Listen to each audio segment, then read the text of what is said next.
فصل بهار فصل تجلیل عنعنه‌های نوروزی، فصل برگزاری مسابقه‌های ملی ورزشی به حساب می‌رود.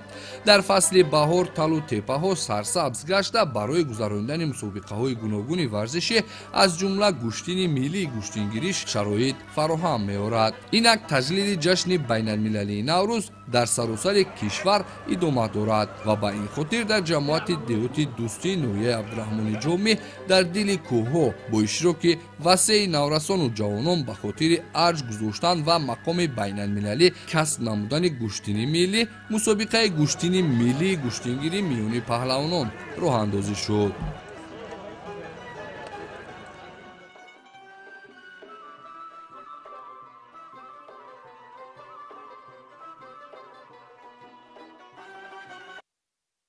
امروز در دهه نوبهار جماعت دهات دوستی نوحه عبدالرحمن جامی از طرف صاحبکار کریموف اکبر جان یک گشتین کلان برای جلب جوانان که تربیت نمودن در ساحه ورزش که سالمی ملت است امروز به راه مانده شد. به همه جوانانی که پهلوانانی که از تمام مناطق جمهوری صاحب استقلال و بیرون از آن از جمهوری ازبکستان از دولت اسلامی افغانستان نیز قدم رنجه نمودن، همه آنها را خیر مقدم میگویم و سالم های کلان از آن جمله شاه جایزه، اتومبیل و چند درصد مال های شاخدار کلان، اینچنین مبلغ های پولی و مکافات های قیمت بها پیشنهاد کرده شده است و برای آنها امروز ما شاهد آن گشتیم که در میدان تمامی ورزشگران پهلوانان در همچون وابسته به سن و سال، وابسته به وزن و وابسته به تکنیکای ورزشی خوب آزمایده ایستادن. باور داریم که همین خیلی چاره‌بینی های ورزشی که در عرفه عید نوروز قرار داریم بسیارتر گذرانده می شود و جمهوری صاحب استقلال ما از بین جوانانی که همچون چمپیون های جهان پرچم جمهوری تاجیکستان را در عرصه جهانی شعله‌ور کرده شد. باور داریم که در آینده تربیت نموده از بین همین برای رشد و رونق ورزش گشتین ملی سهم ارزنده خود را میگذاریم. بخشیده به جشن 35 سالگی استقلالیت دولتی جمهوری تاجیکستان از طرف صاحبکاران در حدود جماعت دهات دوستی در دهه نوبهار 4 عدد ورزشگاه‌های زمانوی، اینچنین در دهه فرقه، در دهه غلبه، در دهه بستان زیاده از 11 تا ورزشگاه ها ساخته موردی استفاده قرار داده شدند. در آینده نیز از طرف صاحبکاران، از طرف شخصانی که دوستداران ورزش می باشند ساخته به استفاده دادن ورزشگاه ها را به عمل مانده. باور داریم که صفی صاحبکاران، صاحب دوستداران ورزش را زیاد میکنیم. قبل از آغاز مسابقه امروز رهبریت نوحیه برآمد نموده گشتین ملی گشتینگیری را یکی از نمودهای ورزشی رشد یافته میان مردم تاجیک عنوان کردند. گشتین ملی گشتینگیری بیشتر میان مردم ما شهرت بی اندازه داشته از روی این نمودی ورزش اساساً مردان میدانداری میکنند. سالهای اخیر بانوان نیز به این نبرد میدانی مراغ ظاهر مینمایند. ضمن برگزاری این سبقت گفته شد که به خاطر جهانی گشتن این رشته ورزش در شهر سیوخریخ دولت شویتساریا فدراسیون بین المللی گشتینگیری به قید گرفته شده. من بعد مسابقه ها از روی این نمودی ورزش نیز در تمام دنیا برگزار خواهند شد.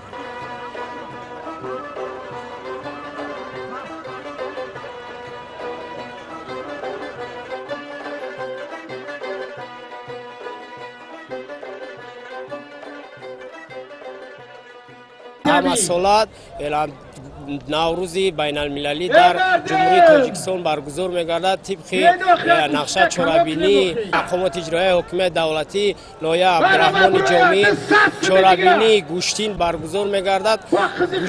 تمام پهلوانان تمام جمهوری تاجیکستان در این چاره‌بینی حضور دارند. ما اقدام گرفتیم که من بعد گشتین ملی گشتینگیری در همه ҷамоати шаҳраки ноҳияи абдураҳмони ҷомӣ дар сатҳи баланд баргузор гарданд.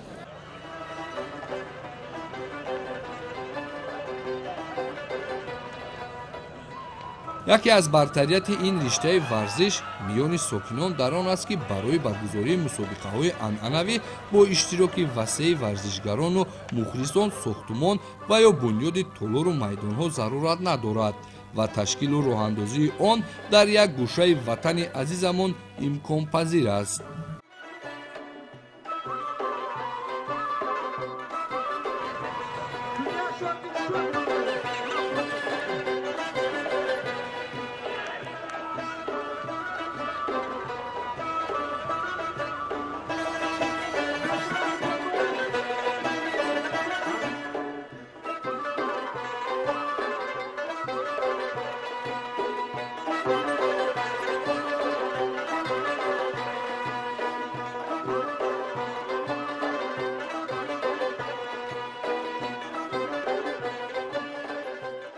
варзиш байни ҷавонону наврасон хеле инкишоф ёфтааст.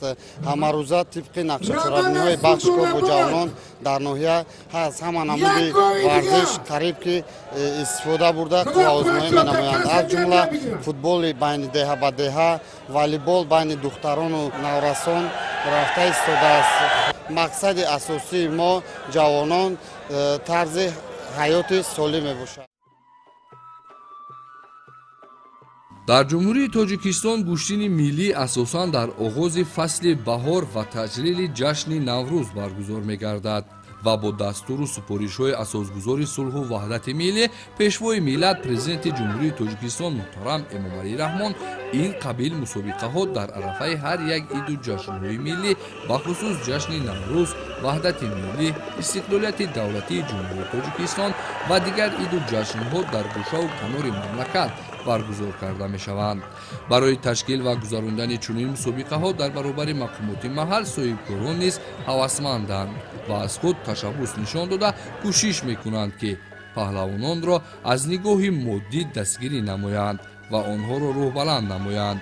таъсиси даҳҳо тӯҳфаҳои гаронарзиш бахусус автомашинаи сабукраф ҳар як паҳлавонро водор мекунад ки барои ғолибият талош варзад ва аз чунин тӯҳфаҳои арзишманд ки соҳибкорони боҳиммат пешкаш мекунанд бенасиб намонанд. аз ҷониби дигар пирӯзиро шарафёб шудан дар чунин мусобиқа ки бо кафкӯбиву ҷонибдории мухлисони сершумор баргузор мегардад шуру шавқи паҳлавононро ба миён меорад ва ҳар яке бо нерӯи тоза мехоҳад ғолиб ояд.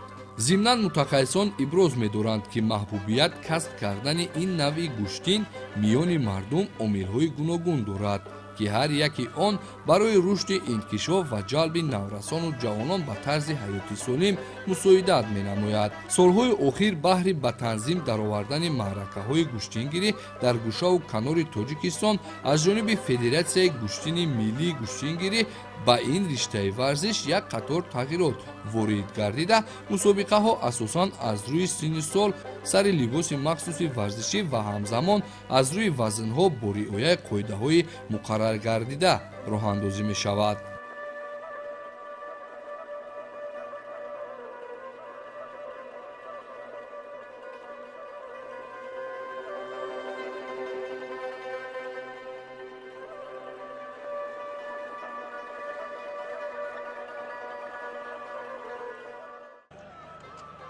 ёдовар мешавем ки баъд аз мақоми ҷаҳонӣ касб намудани гӯштини миллии гӯштингирӣ дар мусобиқаҳое ки дар кишвари мо низ гузаронида мешавад аз ҳамсоя кишварҳои ӯзбекистон, афғонистон низ паҳлавонон ташриф меоваранд ва байни паҳлавонони мо нерӯозмоӣ намуда маҳорати гӯштингирии худро нишон медиҳанд.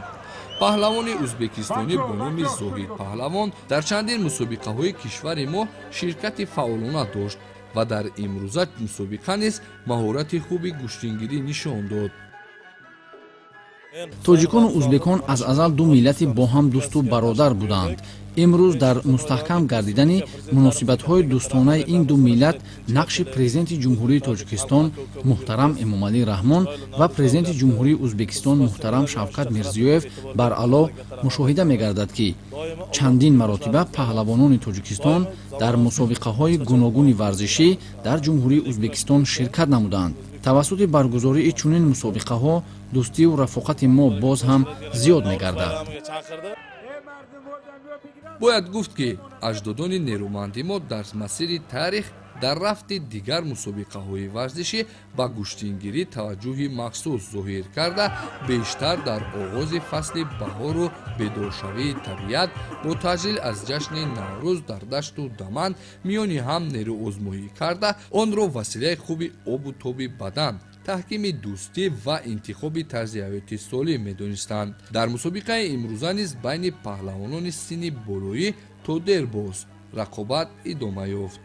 дар интиҳо паҳлавони тоҷик бо паҳлавони ӯзбекистонӣ барои дарёфт намудани шоҳҷоиза рақобат намуданд.